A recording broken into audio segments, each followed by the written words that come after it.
Hello guys, अस्सलाम वालेकुम। मैं हूं वकास असलम और आप देख रहे हैं मेरा channel Europe with Waqas Aslam.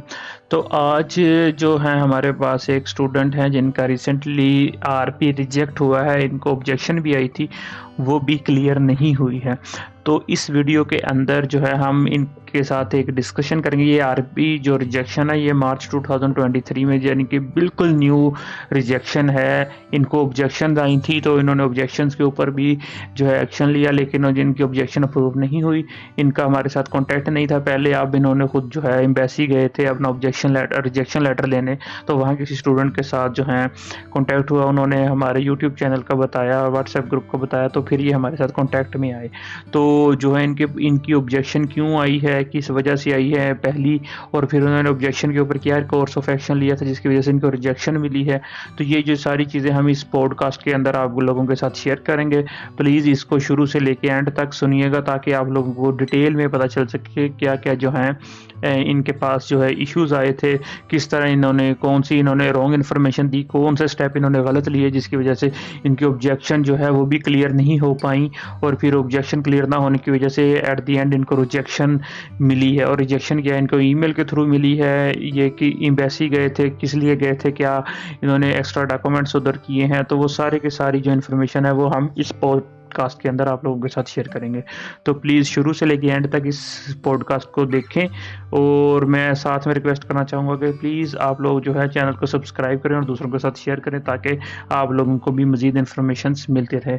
तो चलें जी, शुरू करते हैं। अस्सलाम वालेकुम, कैसे हैं भाईजान? बेसिकली ये जो है एरोनॉटिकल इंजीनियरिंग है, तो मैंने ना इसमें CUAS में किया था, quarantine university of applied science में। ये ड्रैगनपोर्ट में ही है, विलाज में वगैरह। तो वहाँ पे दोस्त के साथ ही ऑनलाइन अप्लाई किया था।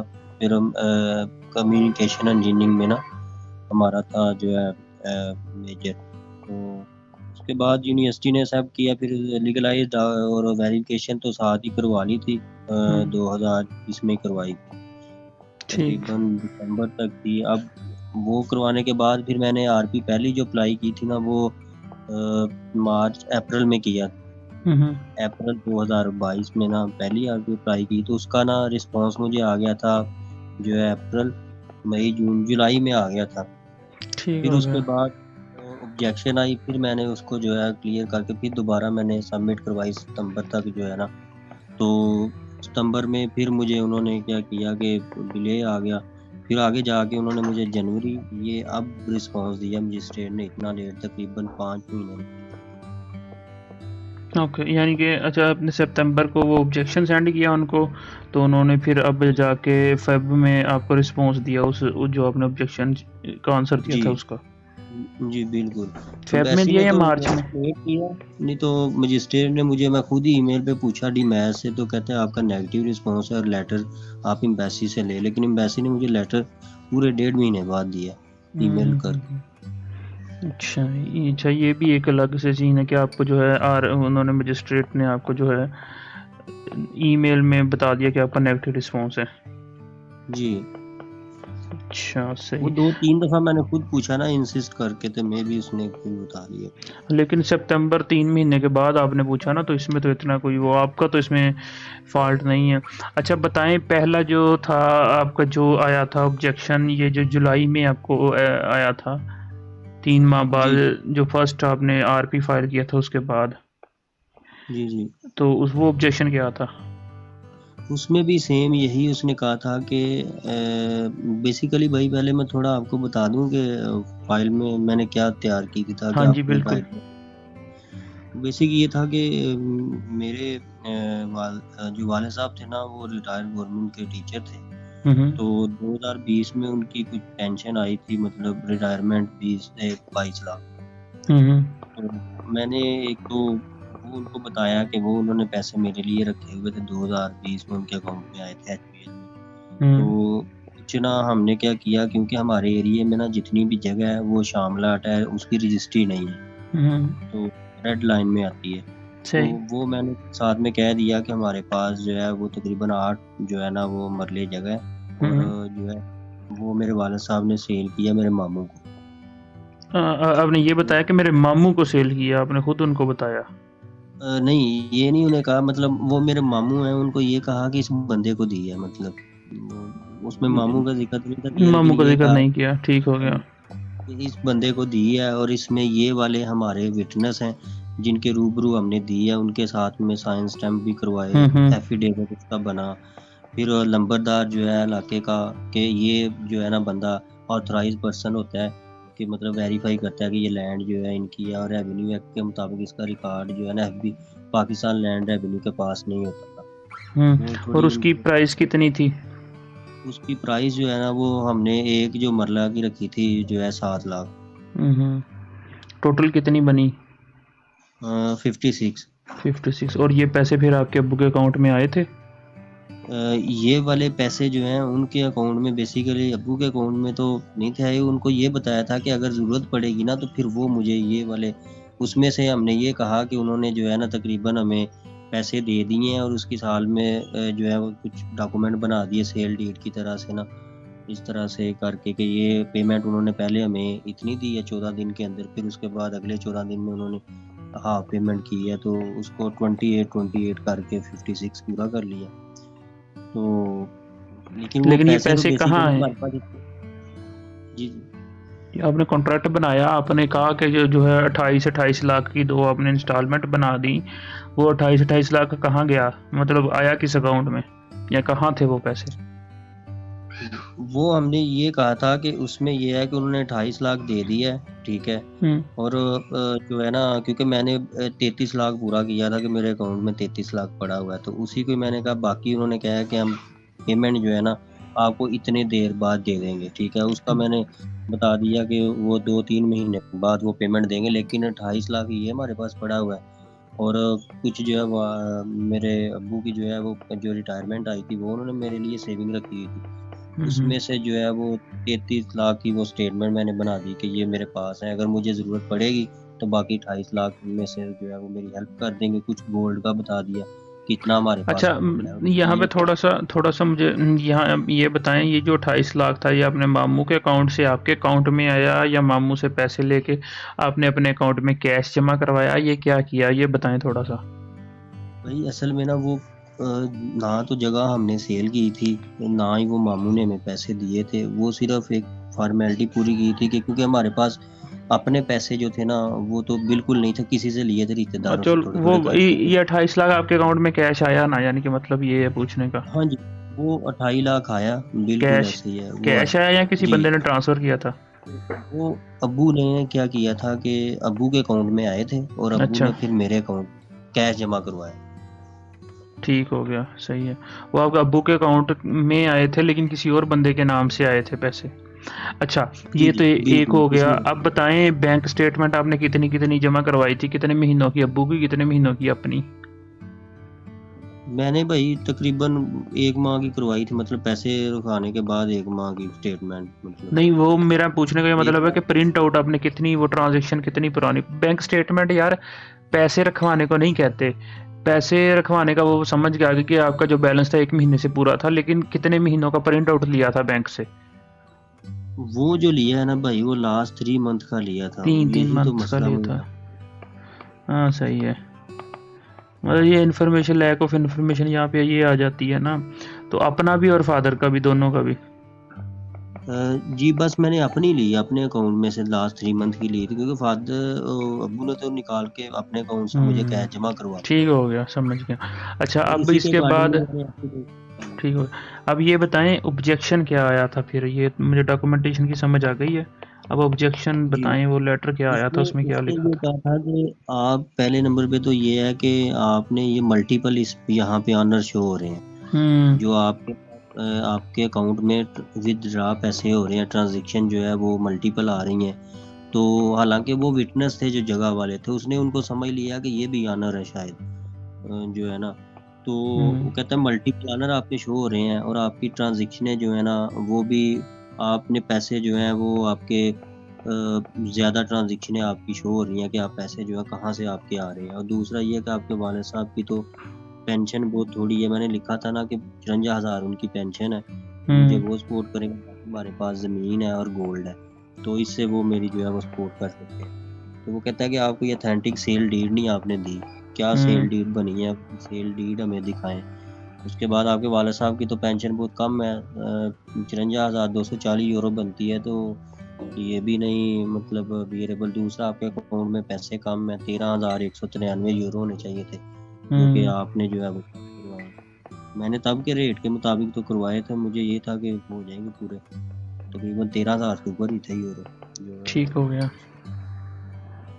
अच्छा, तो फिर आपने इसका आंसर क्या दिया था जब ये ऑब्जेक्शन आई थी?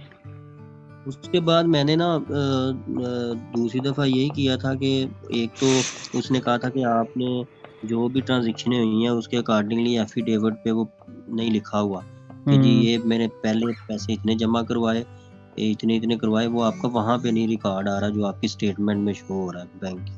तो वो फिर मैंने उसको थोड़ा अलाइन किया, एफिडेविट के ऊपर लिखा उसके उस डेट के मुताबिक ही एफिडेविट पे भी लिखा कि पहले 7 लाख अगर हमने जमा करवाया तो वो 7 लाख दिया मामू ने, या जिसको हमने जगह सेल की वो हमने इस तारीख को रखे इतने पैसे। फिर सही है। वो 3-4 ट्रांजेक्शनों का मैंने ना एफिडेविट पे बता दिया उसको।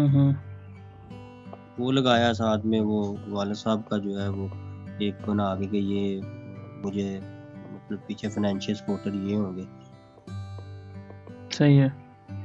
ये एफिडेविट आपने पहले नहीं दिया था फादर का? पहले भी मैंने साथ दिया था, लेकिन उसमें जो है ना वो ये नहीं था मेंशन किया कि ट्रांजैक्शन जो पहली करवाई है उसकी डेट और वो एफिडेविट के ऊपर नहीं थी मैंने लिखी, बस ये कह दिया इतने ओके पैसे हैं। ओके।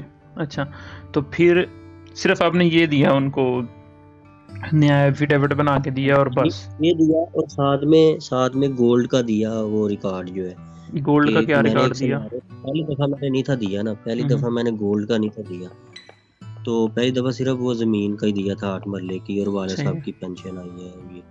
तो दूसरी दफ़ा फिर मुझे ना दोस्त ने कहा कि तुम ऐसे करो, तुम ना एक गोल्ड की बनवा लो, किसी सिनारे के पास जाओ, ठीक है, क्योंकि वाकिफ़ है, उसे कहो यार हमें बता दे कि नेट वेट इतना है आपके पास, बड़ा अपनी साइन स्टैंप लगा दे कि और यूरो में उसका इतना रेट बनता है। वो फिर मैंने कह दिया जी हमारे पास जो है वो 8 तोले सोना है और उसकी ये प्राइस है, और वो उसने आरे से साइन स्टैंप करवा के साथ में वो डॉक्यूमेंट लगा दिया। अच्छा, ये सेल नहीं किया था आपने, सिर्फ उससे एक इवैल्यूएशन रिपोर्ट जमा करवाई? हाँ जी बिल्कुल, वो सेल नहीं था किया। ओके, तो इसके बाद ये आपने सितंबर में आपने 3 महीने लिए, यानी कि जुलाई से लेके सितंबर तक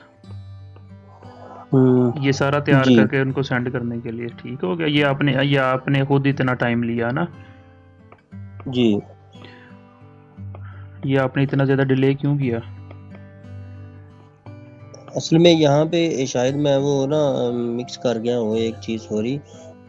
असल में भाई मैंने करवाई थी जो है ना जमा वो सितंबर में मैंने पहली जो है ना आरपी अपनी जो है वो फाइल की थी, और मुझे इसका रिस्पॉन्स आ गया था यकम या 7 सितंबर को मैंने करवाई है, और 26 सितंबर को मुझे पहली आरपी का रिस्पॉन्स आया था। अच्छा, चीज़ें यही, जुलाई में नहीं था सॉरी, ये सितंबर में मैंने करवाया। तो आपको 7 को उन्होंने आ दिया, तो फिर आपने इसका आंसर कब दिया था? मैंने फिर उसके बाद देखिए 26 को जब मैंने 6 सितंबर को अपनी फ़ाइल जमा करवाई ना, 6 सितंबर को, तो मुझे ना 26 को उसने आंसर दे दिया कि ऑब्जेक्शन लग गई है। अच्छा, रुके ठीक रुके है। रुके रुके रुके, थोड़ा सा रुकें, 1 मिनट। यहाँ पे बहुत ज़्यादा कन्फ्यूजन्स आ रही हैं। जुलाई में नहीं आपने आरपी फाइल करवाई, आपने आरपी फाइल करवाई है 6 सितंबर को। जी सितंबर में। 6 सितंबर को करवाई है, और आपको 27 या 26 किस डेट को उन्होंने ये पहली ऑब्जेक्शन भेजी? मुझे 26 को 26 को उन्होंने पहली ऑब्जेक्शन ऑब्जेक्शन भेजी। ठीक हो गया। और आपका जी मजिस्ट्रेट कौन सा था? डिमैस था क्लैगनफोर्ड का। क्लैगनफोर्ड का। ठीक हो गया। अच्छा, तो अब ये बताएं, आपने फिर ये सारा जो ये दोनों प्रूफ, गोल्ड की सेल और एफिडेविट न्यू, ये कब उनको सेंड किया? ये मैंने भाई जब दूसरी दफ़ा मैंने जमा करवाई ना 13 अक्टूबर को। 13 अक्टूबर को आपने? अच्छा, वो 1 महीने के टाइम के अंदर अंदर, ये फिर तो सही है। ठीक हो गया।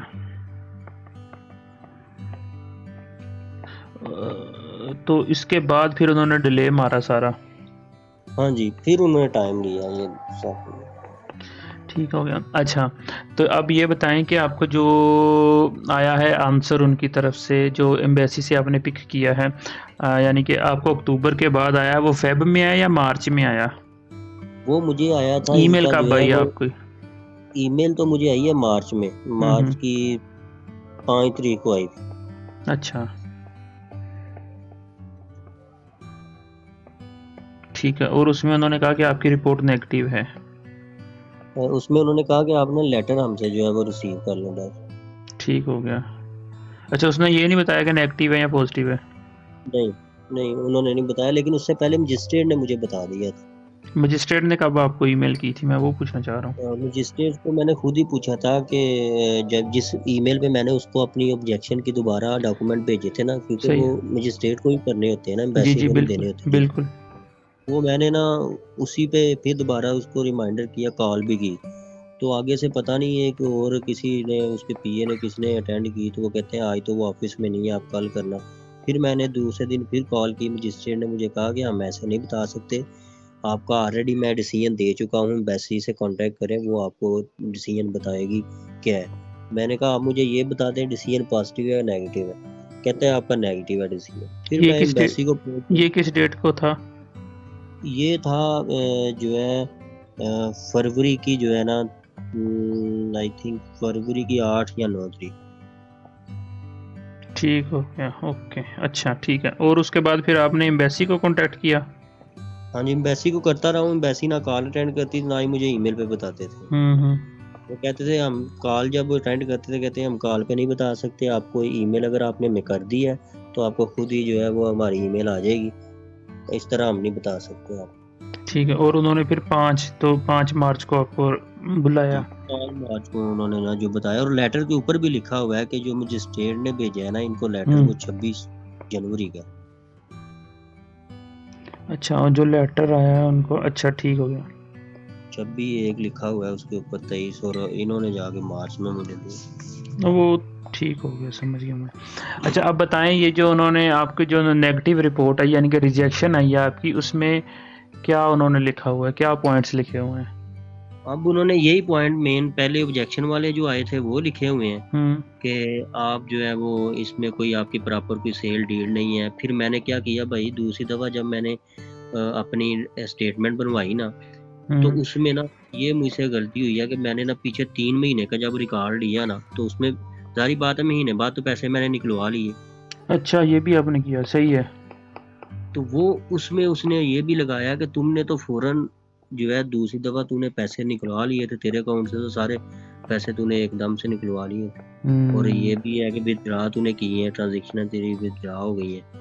वहाँ पे उसने एक डाउट क्रिएट किया। दूसरा फिर उसने कहा कि आपने जो है ना वो वही जो पहले मसला था कि सेल डीड किधर है आपकी, और आपके मल्टीपल ऑनर शो हो रहे हैं, ठीक है? और आपके वालिद साहब की तो जो है वो पेंशन कम है, तो वो ये तो बर्डन बन रहा है हमारी गवर्नमेंट के ऊपर, लोकल गवर्नमेंट के कि ऊपर। आपके पास पैसे हैं नहीं, आपने जो है शो करवाए हैं, और वो भी आपने जब जी, हमने आपसे इंक्वायरी की है, तो आपने वो बस शो करवा के महीने बाद पैसे निकलवा लिए। निकलवा लिए हैं। असल में यहाँ तो अ, मैं उतनी स्टेटमेंट ही देखें, लेता 1 जवाद महीने की। हाँ, जवाब देखें, नहीं, नहीं, नहीं, नहीं, आपको 1 महीने की स्टेटमेंट पे भी रिजेक्शन आनी थी। मसला पता है क्या है?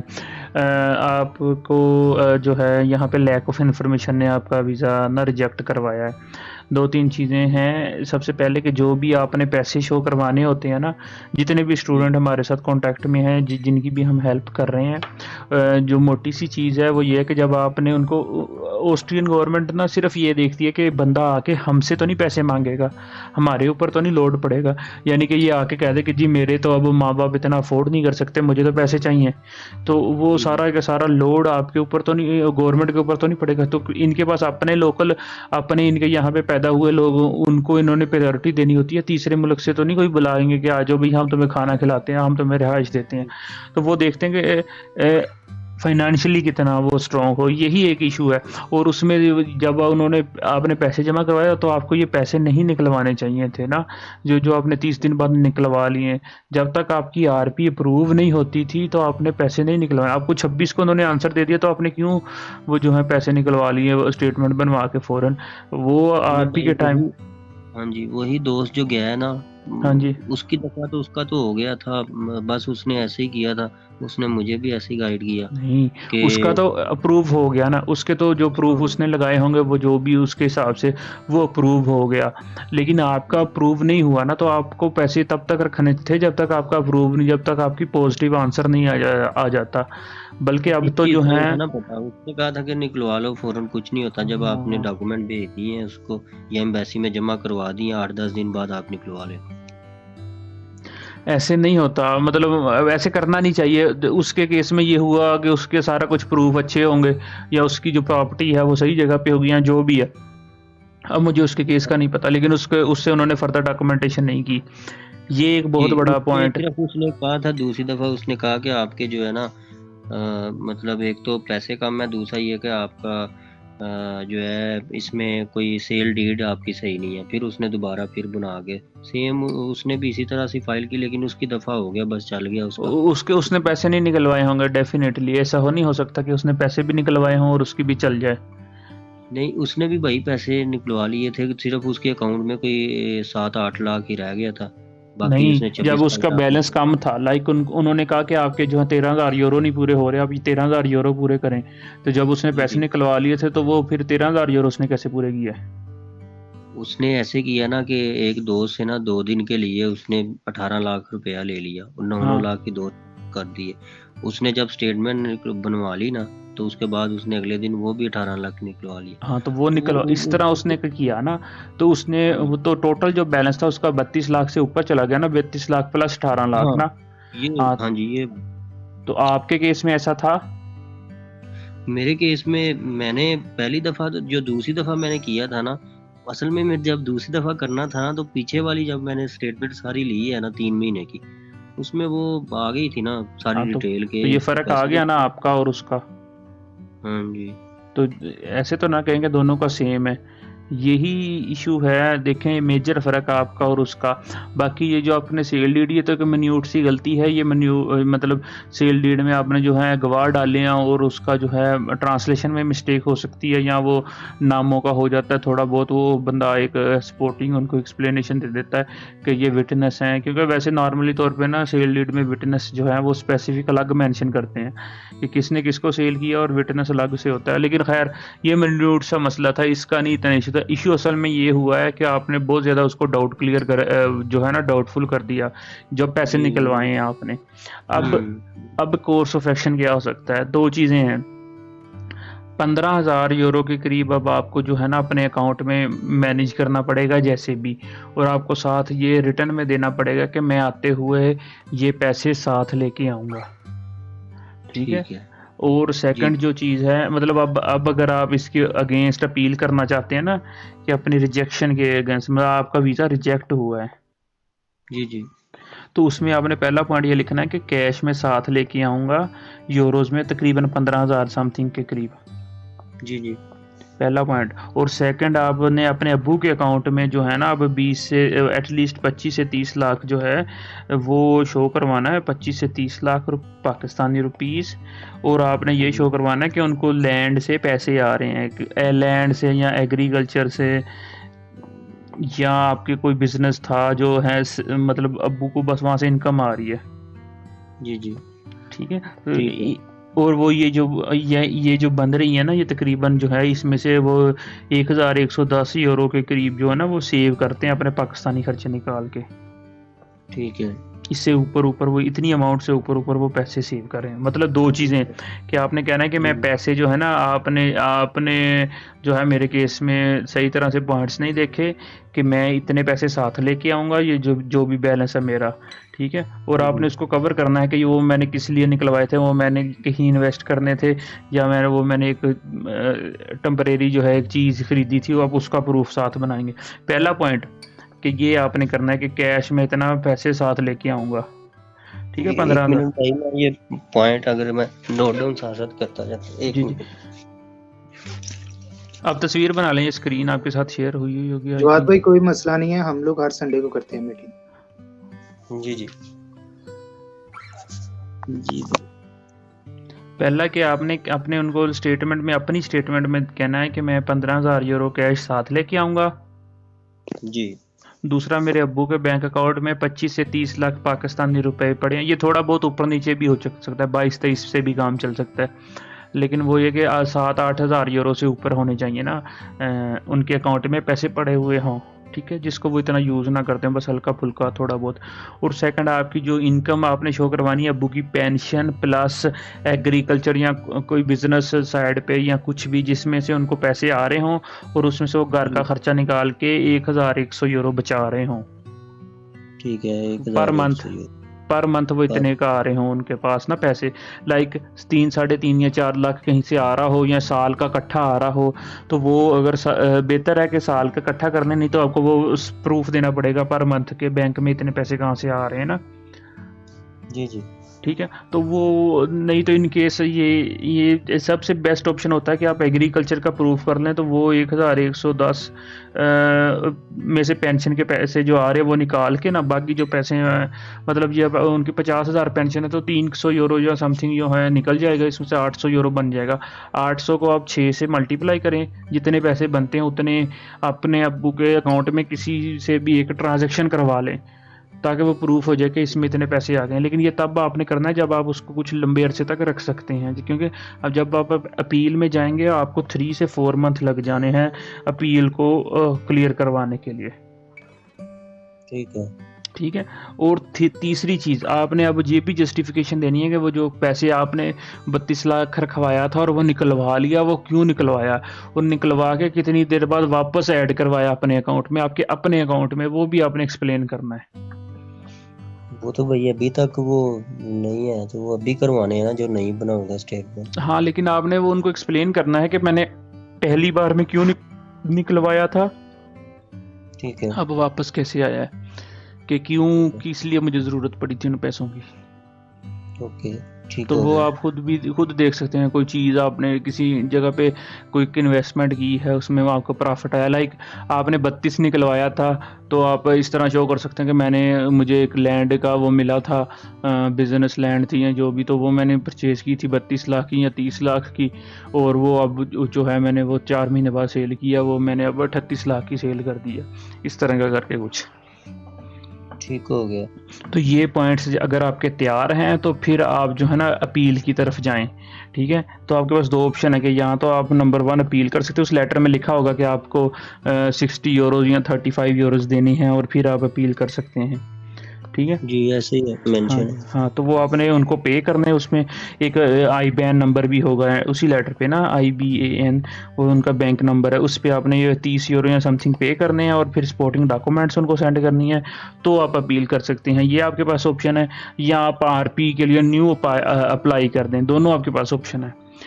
अगर आप ये सारे प्रूफ दे सकते हैं तो आप अपील कर लें, और आपकी अपील आई थिंक सो अगर ये तीनों पॉइंट्स आप कवर कर लें तो आपकी अपील अप्रूव हो जाएगी। ठीक है, तो उसमें जो है ये वाली एफर्ट कर लूँ या फिर RP न्यू वाली अगर करता हूँ उसमें टाइम ज़्यादा लगेगा? हाँ, उसमें ये है कि आप जब यही वाली करेंगे ना, तो आपका यही बंदा आपका केस देखेगा, और आपके अगर ये पॉइंट्स सारे ठीक हैं और आप उसको कहते हैं कि मैं अपने पैसे साथ लेके आऊँगा और मैं इतना बिजनेस, मतलब मैं जो भी मुझे जो पैसे निकलवाए थे वो मैंने कहीं इन्वेस्टमेंट करने के लिए, क्विक इन्वेस्टमेंट के लिए निकलवाए थे, वो पैसे मेरे पास है, मेरे अकाउंट में है, और वो मैं इतना लेके आ सकता हूँ साथ। ठीक है, तो वो फिर आपको कंडीशनल वीज़ा देंगे, 90% श्योर है कि वो आपको कंडीशनल वीज़ा देंगे कि आप पैसे फिर साथ लेके आएँ। ठीक है, उसमें फिर ठीक उनके जो एतराज़ है ना वो कम हो जाते हैं पैसा साथ लेके आने के केस में।